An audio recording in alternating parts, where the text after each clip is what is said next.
വീണയുടെ നേതാവ് കൂടിയായ കേരളത്തിന്റെ ഏറ്റവും വലിയ ജനകീയ മുഖ്യമന്ത്രി ഉമ്മൻചാണ്ടി സാറിനെതിരെ വ്യാജ പരാതി നൽകി അദ്ദേഹത്തെ വർഷങ്ങളോളം വേട്ടയാടിയ സരിതയ്ക്കെതിരെ ഒരു കേസ് എടുക്കണമെന്ന് വീണയ്ക്ക് തോന്നിയിട്ടില്ലേ? നിവിൻ പോളിക്കെതിരെ വ്യാജ പരാതിയാന്ന് പറഞ്ഞ് ആ പെൺകുട്ടിക്കെതിരെ കേസെടുക്കണമെന്ന് ഒരു ഫെമിനിസ്റ്റെങ്കിലും പറഞ്ഞു കേട്ടിട്ടുണ്ടോ? എൽദോസ് കുന്നപ്പള്ളി എന്ന കോൺഗ്രസിൽ തന്നെയുള്ള പ്രഗത്ഭനായ സാമാജികനെ കള്ളക്കേസിൽ കൊടുക്കാൻ അവസാനം ഇത് വെറും സിനിമാ കഥയാണെന്ന് ഹൈക്കോടതി പോലും പറഞ്ഞ കേസിൽ എൽദോസിനെ സപ്പോർട്ട് ചെയ്യാൻ എപ്പോഴെങ്കിലും വീണയ്ക്ക് തോന്നിയിട്ടുണ്ടോ? ഞങ്ങൾ ആണുങ്ങൾ എന്താ രണ്ടാനമ്മ പെറ്റുണ്ടായതാണോ? ഞങ്ങൾക്ക് ഈ നാട്ടിൽ അവകാശമില്ലേ? ഞങ്ങൾക്കെതിരെ ഒരു വ്യാജ കേസ് വന്നാൽ നിങ്ങൾ ഏതെങ്കിലും സ്ത്രീപക്ഷവാദികൾ ഞങ്ങളെ സപ്പോർട്ട് ചെയ്തിട്ടുണ്ടോ? കോടതി അനുകൂലിച്ചാലെങ്കിലും ഉമ്മൻചാണ്ടി സാറിനെങ്കിലും ആ നീതി കിട്ടിയിട്ടുണ്ടോ? ആ മനുഷ്യൻ, അതായത് ജാതിഭേദം, മത രാഷ്ട്രീയ ഭേദമന്യേ കേരളം കണ്ട ഏറ്റവും വലിയ മുഖ്യമന്ത്രിക്ക് നേരെ പോലും അത്ര വലിയ വേട്ടയാടൽ നടന്നിട്ട് ഏതെങ്കിലും ഒരു സ്ത്രീപക്ഷവാദികൾ ഉമ്മൻചാണ്ടിയെ സപ്പോർട്ട് ചെയ്തോ? എന്താ കാര്യം? ഇവിടെ ആണുങ്ങളെ ആർക്കും വേണ്ട.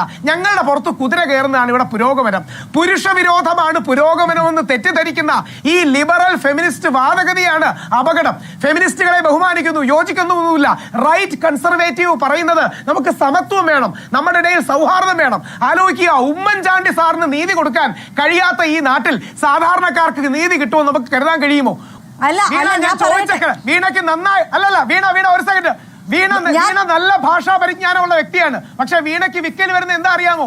ഇന്ന് പോലും വീണയ്ക്ക് സരിതയ്ക്കെതിരെ ഒരു പരാതി എടുക്കണമെന്ന് പറയാനുള്ള ധൈര്യം കിട്ടുന്നില്ല.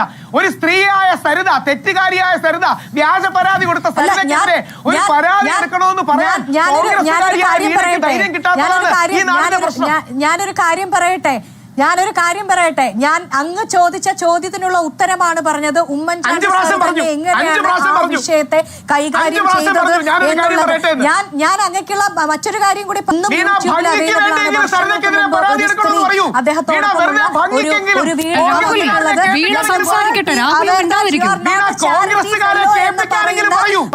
കോൺഗ്രസിൽ ഇത്രയും പ്രമുഖയായ പ്രിയങ്ക ഗാന്ധിക്ക് വരെ പ്രിയപ്പെട്ട ഉമ്മൻചാണ്ടി സാറിനെ വ്യക്തിപരമായി അറിയുന്ന വീണ സരിതയ്ക്കെതിരെ പരാതി എടുക്കേണ്ടതെന്ന് ചോദിച്ചപ്പോൾ വേറൊരു സ്ത്രീയുടെ ബിക്കിനി പിക്ചർ വന്നിട്ടുണ്ടെന്ന് പറയുന്നു. വീണയെ പോലെയുള്ള കുട്ടികൾക്ക് പോലും, അല്ലെങ്കിൽ ആധുനിക തലമുറയിലെ യുവ നേതാക്കൾക്ക് പോലും അങ്ങനെ ഒരു സ്ത്രീക്കെതിരെ പരാതി എടുക്കണമെന്ന് പറയാനുള്ള ധൈര്യമില്ല. ഞങ്ങൾ സാധാരണക്കാരെ പിന്നെ ആര് രക്ഷിക്കും?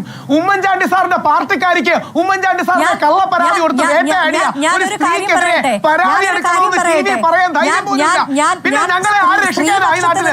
ഞാൻ സ്ത്രീ പക്ഷത്ത് നിന്ന് സംസാരിക്കാൻ ആഗ്രഹിക്കുന്ന ഒരു വ്യക്തിയാണ്. തീർച്ചയായും അത്തരത്തിൽ കേസ് എടുക്കണമെന്നുണ്ടെങ്കിൽ വേണ്ട നടപടികളുമായിട്ട് അതുമായി ബന്ധപ്പെട്ട ആൾക്കാർ അതിനപ്പുറത്തേക്ക് കേസ് എടുക്കേണ്ട എന്റെ അഭിപ്രായം എന്താണെന്ന് ചോദിച്ചാൽ എനിക്ക് ആ കാര്യത്തിൽ അഭിപ്രായം, എന്റെ പക്ഷം സ്ത്രീ പക്ഷമാണ്.